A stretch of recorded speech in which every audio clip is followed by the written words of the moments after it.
Welcome to HavenShine Reviews, Episode 3.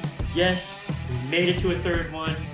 I'm glad everybody is watching out there. We're so happy to have you. I'm your host, Ron Rigo. So, once again, thank you, fans out there. All of my Georgians, love the Georgians. You know, California, Arizona, North Carolina, and here at home in Rhode Island. Thank you for watching, everybody. So I got two things I want to talk about today. First is the TV show on CBS All Access is Coyote. And later on, The Marksman, which is a whole big story about that one. But let's dive right into Coyote on CBS All Access. It's already one of my favorite shows, and I hope that it continues. You know, because these days shows get canceled for all kinds of reasons. But it stars Michael Chiklis as a retiring Border Patrol police officer, and you know, think about that border. There's a lot of drama over there. So there's the story of a coyote. In case you don't know what a coyote is, you know, look it up, because I'm not here to teach you, you know, definitions. But basically, it's somebody that brings somebody over the border. Blah blah blah blah blah. But the TV show is fantastic. I mean, Michael Chiklis, you know him from The Commish, you know him from The Shield, best cop drama of all time, by the way, and you know him from Fantastic Four. I mean, he's good. He's good. So here's this Border Patrol. He gets into a little trouble along the way. I don't want to give anything away because, you know, but yeah, he's fantastic in it. So if you are at all into anything that Michael Chiklis has done, this is a TV show rather that you should check out. Opposite of Michael Chiklis is Juan Pablo Raba, who coincidentally is in The Marksman for you know, the Leslie Nielsen movie. So again, that'll come later. So let's take the acting in Coyote. Michael Chiklis does a fantastic job. He's good. He's really good, and you know, he gets into trouble, and he's fantastic. His counterpart, Juan Pablo Raba, plays the leader of the cartel that's down there. And he's that suave, debonair, you know, the whole thing. And basically, they force Michael Chiklis, his character, into working for them as a coyote. So looking at the acting is fantastic all across the board. You know, especially for those that really want to see actors in, you know, the minority categories. This cast, hands down, fabulous, from Chiklis all the way down to the last guy on the totem pole that just has those bit parts. They are fantastic. There's a lot of clashes in the show. There's a lot of storylines that you follow along, and you know, which leads to the storyline part of it. It is fantastic. There aren't too many things. There are a lot of cop dramas and stuff like that, but when it comes to like smuggling people over the border, there's not a whole lot of that. There is some, but this show makes this work very, very well. And the storyline is top notch because like everybody's character seems to be intertwined with each other, and it's very deep characters, and you're gonna love it. And you know, as far as the production, it's It's about as good as a production of a TV show that you'll find. So it's that good, like they're on point, for everything. Nothing looks cheesy. When you get some sci-fi TV shows and they kind of look a little cheesy, and you can kind of see it's like you definitely know that they're not a big production. There's none of that. It's legit. It looks legit, and you're gonna find that the pace of the show just keeps going and going, and you get further and further into the story of each and every character, and it is fantastic. You should watch it. It's only 6 episodes for the first season.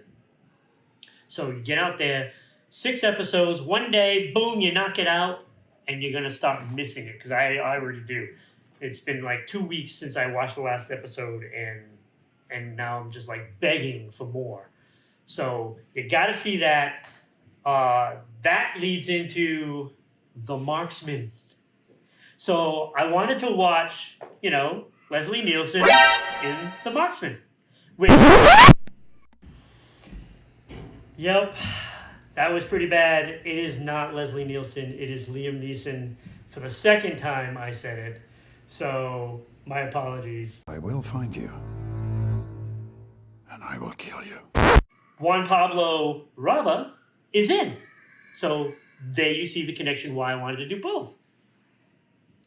So I get my IPTV, download the movie, start watching it. It comes up, The Marksman, blah, blah, blah. It looks kind of, kind of cheesy, the opening. And then you see the action, and you get like some soldiers in, and the way they did that opening scene should have been a warning to me right from the beginning. Right from the beginning. It was brutal, as all the fans are now agreeing with me. It was brutal. Like, literally, when was there ever a soldier troop or whatever, they go and they just go off by themselves? Never. It never happens. They never go alone. They don't go alone. So, you stay here. Watch the tent. And he goes off alone. And then in comes one guy, comes in, sneaks up behind, cuts open the tent, does what he has to do, and then leaves. That's when you find out, it's just an exercise. But, okay. So it was Wesley Snipes. And I'm like, Wesley Snipes is in this movie. Well, come to find out, it was the 2005 version of The Marksman with Wesley Snipes. So Wesley Snipes walks out, says like 3 words, that was easy. That's what he said, that was easy. And walks off. And I'm like, something's wrong. This isn't the movie it's supposed to be. But, so I kept watching because it was The Marksman. And I kept watching. It was a mistake. Literally, it was a mistake. This movie was a mistake being made. Like, there was nothing good about the movie. It was so bad. It was so bad. I'm like, how did Wesley Snipes even make this movie? How did he make it? He had, no word of a lie, maybe 10 lines in the whole movie. So they didn't even let him speak. They didn't let him speak. Nothing. Like, it was nothing. There was one scene he had 3 lines, and pretty much that was most of what he said. The production was so bad. It was so bad that the opening scene that I just described to you was the same place, not the same scene, but the same place when they flew into Russia, far away from their base, which is where that scene was located. And they drop into the forest, and lo and behold, it was the same exact spot as the opening scene when they were just doing an exercise at their base. They didn't even have the nerve to take down the tent. They Ted was still there. They kept it in that scene later on in the movie. Like, how can a production even think of doing that? That was insane. Like, they should have been rated a 0 for their production. But I gave them credit because some of the stuff was okay. Not a lot, but some of it. Like, it could be entertaining because there's a lot of shoot 'em up scenes, you know, in the whole bit. You get a lot of action. Wesley Snipes, good action. Doesn't talk. So acting was terrible because they didn't let him talk. And the supporting actors, some were really good, but there was some so bad. Like, the captain was so bad. But the movie was not the movie that it was supposed to be. And when it downloaded an older movie. So, but I watched it, and I'm giving the review. The review was 56. Even the music was terrible. The music was bad. Like, they literally had 3 songs in the whole movie. So, but it was a mistake to watch it. I'm going to try to watch The Real Marksman this week and give you the review on that. So the 2000 Wesley Snipes version, stay away. Watch Blade. Watch the trilogy of Blade. You want to watch Wesley Snipes? Watch Blade. That's what you should do.